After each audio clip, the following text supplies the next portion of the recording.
bienvenidos a esta exploración a fondo.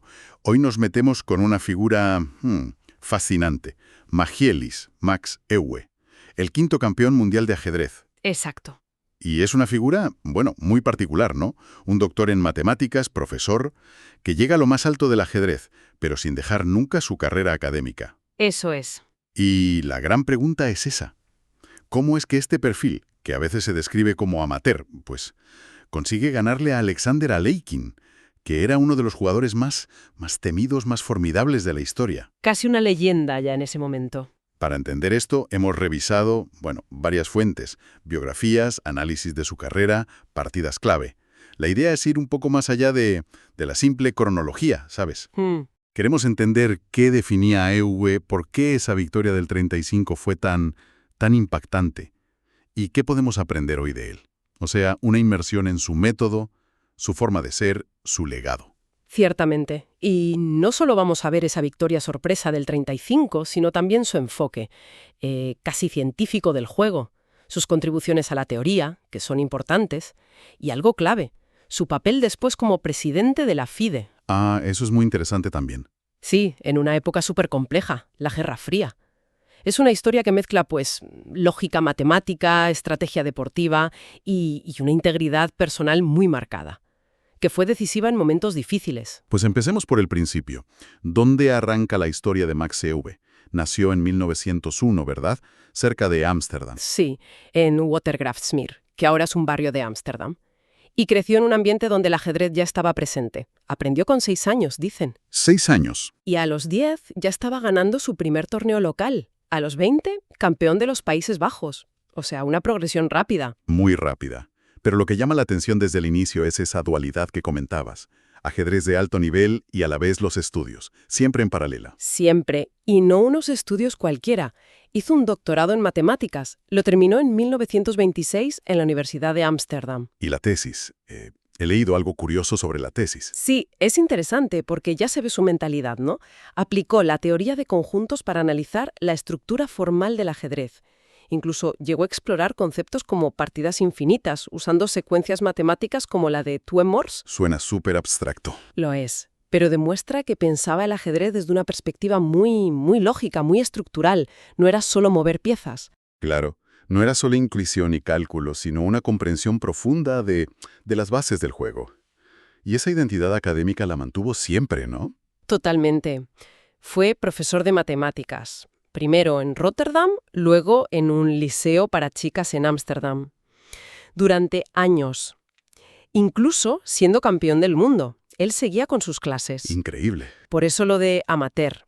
No porque no se lo tomara en serio, que se lo tomaba muy en serio, sino porque tenía otra profesión principal.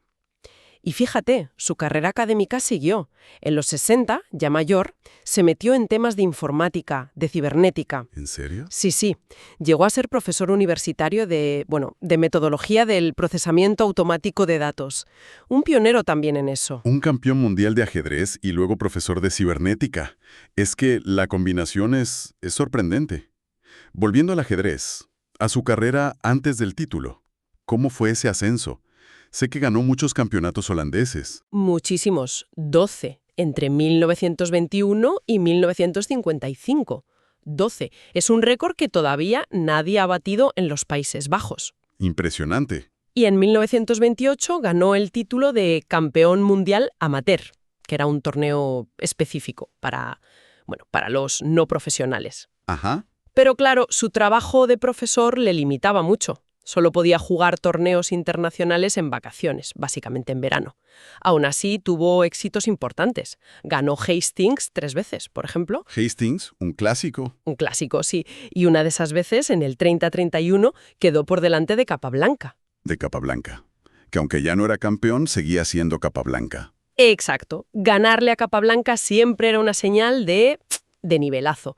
Y luego está lo que decías de los matches individuales. Eso parece clave. Medirse uno contra uno. No tuviera mucho tiempo, buscó jugar matches contra los mejores. Alekhine, Capablanca, Bogoyubov, Flor. Es verdad que al principio perdió la mayoría. Como uno contra Alekhine en el 26, ¿no? Que fue muy ajustado. Sí, ese del 26-27 fue más bien un match de entrenamiento. de preparación. Perdió por la mínima, 4,5 a 5,5. Pero esas derrotas fueron lecciones brutales. Claro, te curten. Te curten, aprendes de tus errores, entiendes cómo juegan los rivales y desarrollas la resistencia psicológica, que es básica para aguantar un match por el campeonato del mundo. Y con todo ese bagaje, llega 1935, el desafío a Alekhine, que como decíamos parecía intratable en matches. ¿Cómo estaba el ambiente antes del encuentro? Pues de favoritismo absoluto por Alekhine. Nadie, o casi nadie, creía en Inoue. El match fue una especie de gira por Países Bajos, 80 días. ¿80 días? Y 13 ciudades distintas. Ujú. Una locura logística también. Alekhine empezó ganando, llegó a tener 3 puntos de ventaja. Parecía que se cumplía el guión. Pero Inoue empezó a remontar, poco a poco. Y fue, una de las sorpresas más grandes de la historia del ajedrez. ¿Cómo se explica? Porque ahí está el kit de la cuestión, ¿no? ¿Fue realmente tan sorprendente? Definitivamente. Ganó Inoue 15,5 a 14,5 por un punto. Y claro, enseguida saltó el debate. ¿Las excusas o las razones? Exacto. Que si Alekhine tenía problemas con el alcohol, que si se había confiado demasiado. Salo Flor, que fue analista de Inoue en ese match, apuntó más a la autocomplacencia de Alekhine. Pero, y esto es importante, análisis posteriores de gente como Karpov, como Kasparov, reivindicaron la calidad del juego de Inoue. Ah, o sea que no fue solo que Alekhine jugara mal. No. Ellos dijeron que Inoue jugó a un nivel altísimo. Y que mereció ganar, que no fue solo de mérito del rival. Y bueno, Inoue, con esa humildad suya característica, se convirtió en el 5º campeón mundial. Me imagino la locura en los Países Bajos. Total. Se llamó la Inoue-manía. El ajedrez se puso de moda de una forma increíble allí. Y durante su reinado, que fue corto, del 35 al 37, demostró ser un campeón sólido. Sí.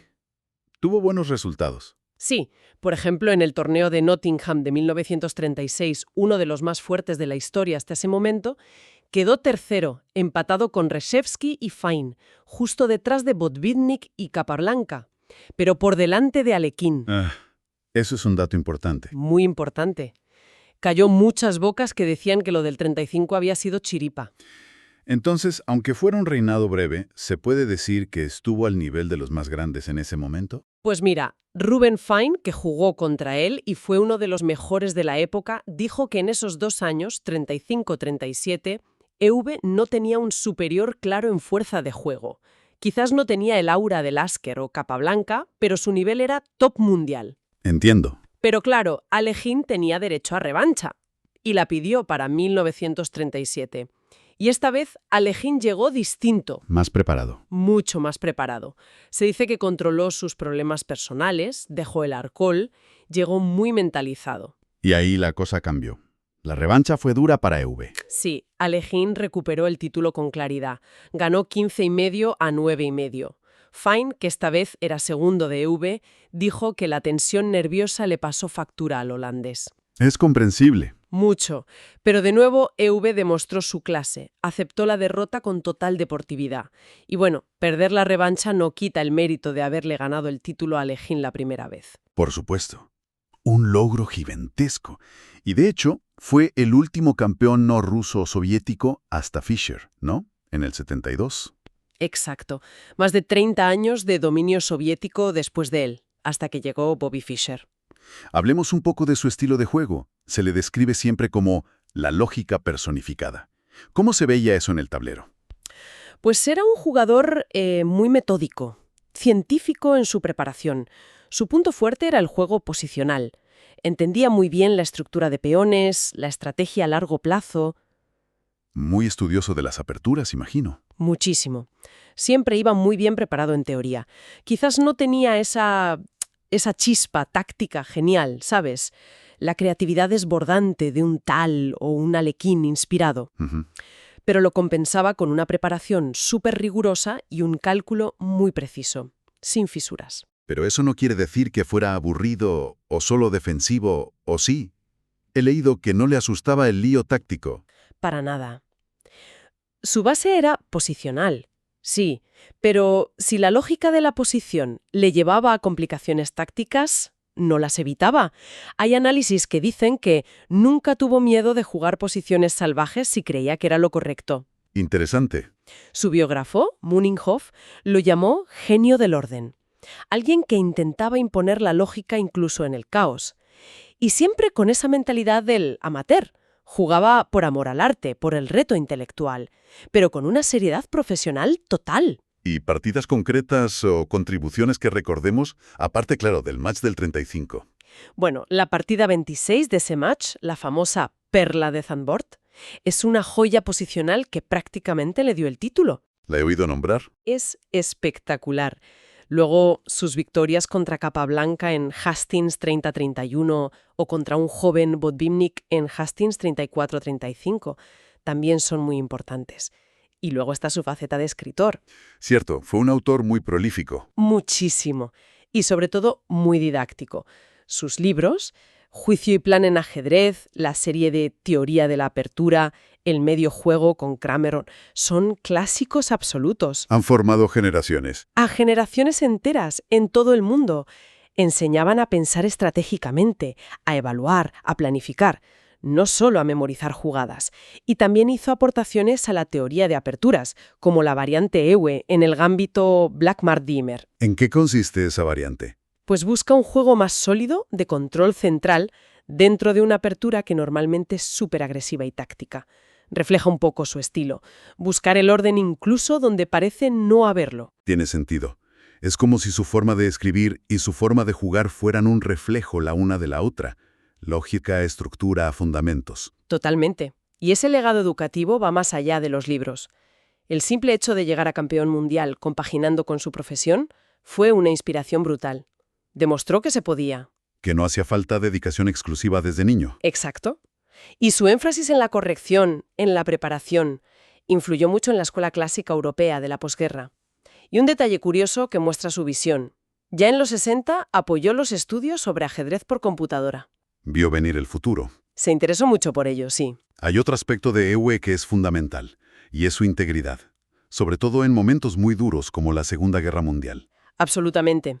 Durante la ocupación nazi de los Países Bajos, Ewe mantuvo una postura ética muy clara y muy firme. ¿Qué hizo exactamente? Se negó a participar en torneos organizados o patrocinados por los nazis.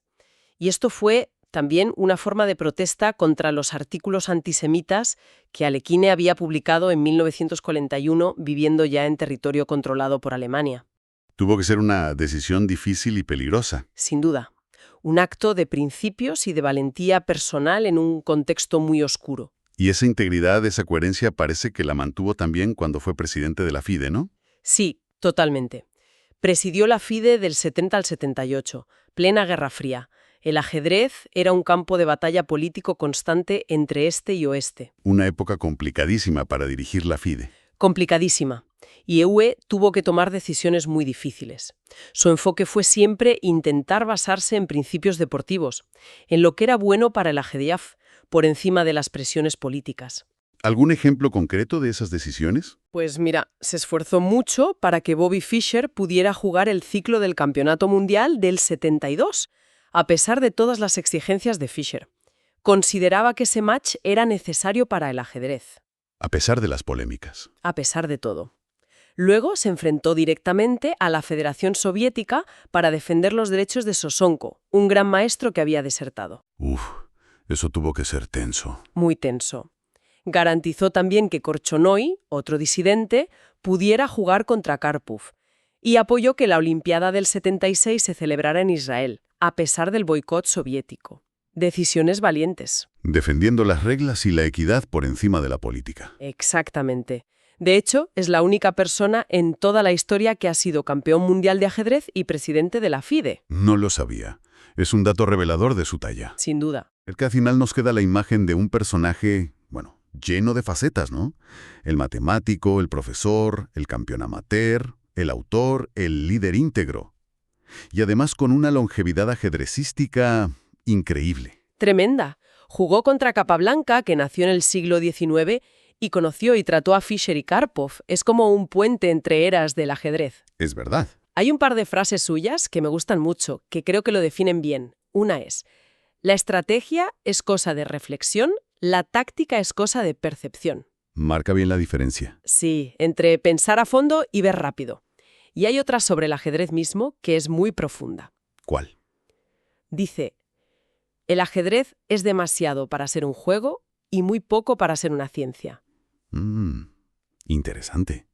¿Cómo la interpretas? Pues que tiene una complejidad, una profundidad que lo saca del simple entretenimiento. Pero a la vez le falta la objetividad total, la predictibilidad de una ciencia pura. Muestra esa visión equilibrada, casi filosófica, que tenía. Recapitulando un poco, Max Euwe deja un legado. Complejo pero muy admirable, ¿no? Fue el campeón inesperado que demostró que la lógica y la disciplina podían triunfar. Un héroe nacional en Holanda. Absolutamente. Y su memoria sigue muy viva allí, con la Max Euwe Plein en Ámsterdam, la estatua, el tablero gigante donde la gente juega. Es un símbolo. Su vida es un testimonio del poder de la dedicación metódica, de la integridad a prueba de bombas y de un amor real por el conocimiento, en la ciencia y en el ajedrez.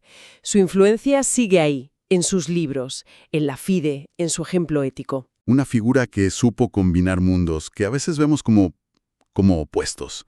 La academia y la competición de élite mundial. Y su historia, la verdad, da que pensar. Sí, te deja reflexionando sobre esa idea de la excelencia amateur, ¿no? ¿Qué nos enseña Euwe sobre la posibilidad de llegar muy alto en algo muy exigente sin que sea tu única dedicación? Claro. ¿Podría a su manera de equilibrar una profesión intelectualmente dura con la pasión por el ajedrez ofrecernos alguna lección hoy? Para nuestras propias vidas, nuestras pasiones, nuestro equilibrio. Es una pregunta interesante para seguir dándole vueltas.